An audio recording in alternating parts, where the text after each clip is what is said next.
সবকিছু ঢাকা কেন্দ্রিক, এই জিনিসটা আমার কাছে খুবই খুবই মানে নিন্দনীয় মনে হয়। কারণ আপনি ঢাকা অবশ্যই ক্যাপিটাল, ঢাকা থেকেই সূত্রপাত অবশ্যই, তার মানে এই না যে বাংলাদেশের বাকি 63-64 জেলার মধ্যে বাকি 63 জেলায় কিছু হচ্ছে না।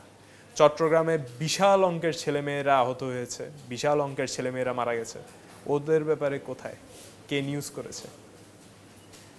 কুমিল্লা কোথায়, চাঁদপুর কোথায়, লোহাগাড়া ওইসব সাইড কোথায়? নিউজ কেন হবে না ওদের? আবু সাইদ ভাই, মুগ্ধ ভাই, ওরা অবশ্যই আমাদের কাছে অবশ্যই স্মরণীয় হয়ে থাকা দরকার। ওরা আমাদেরকে শিক্ষা দিয়ে গেছে। কারণ আমি হচ্ছে একটা কাপুরুষ, আমি নিজে এটা কাপুরুষ মনে করি, আমি কোনো কিছুই করি না এই আন্দোলনে। কিন্তু যারা করছে তারা তো কোনো ধরনের এক্সপোজার পায় নাই। যারা অন্যান্য স্টেটে করছে, যারা অন্যান্য স্টেটে আপনার জীবন হারাইছে, তাদের ব্যাপারে কি? তাদেরকে কে গিয়ে বলবে যে না আপনার ছেলে বা আপনার মেয়ে যেটা করছে এটার জন্য আমরা আপনাদের পাশে আছি? এটা কে বলছে? কই?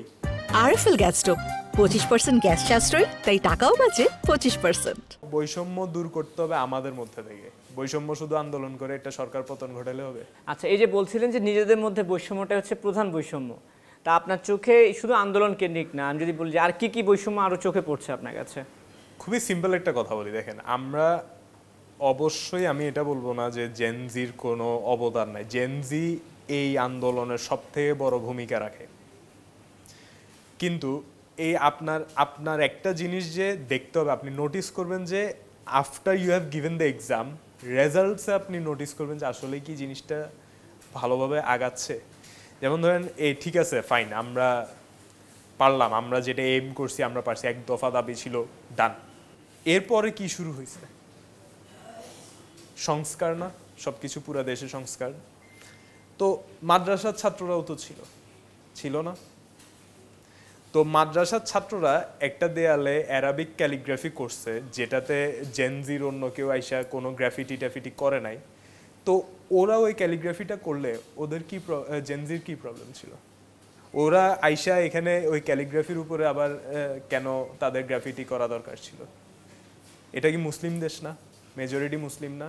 আমার কলিগ হিন্দু, আমার নিজের কলিগ আছে হিন্দু, আমার নিজের কলিগ আছে বুদ্ধিস্ট, আমরা একসাথে ডেলি 8 ঘন্টা 9 ঘন্টা সময় কাটাই, আমরা একসাথে খুব এনজয় করি। ওই দিন আন্দোলনের সময় একজন হিন্দু আমার সাথে ছিল আমার কলিগদের মধ্যে। কথা হচ্ছে বৈষম্য রিলিজিয়ান না, বৈষম্য মানুষ না, বৈষম্য কোনো জাত না, বৈষম্য আমাদের ভেতরে ঢুকে বসে আছে। এটা কিন্তু আমরা রিয়েলাইজ করি না। এই যে আমি একটা কথা বললাম যে সবকিছু ঢাকা কেন্দ্রিক, কেন?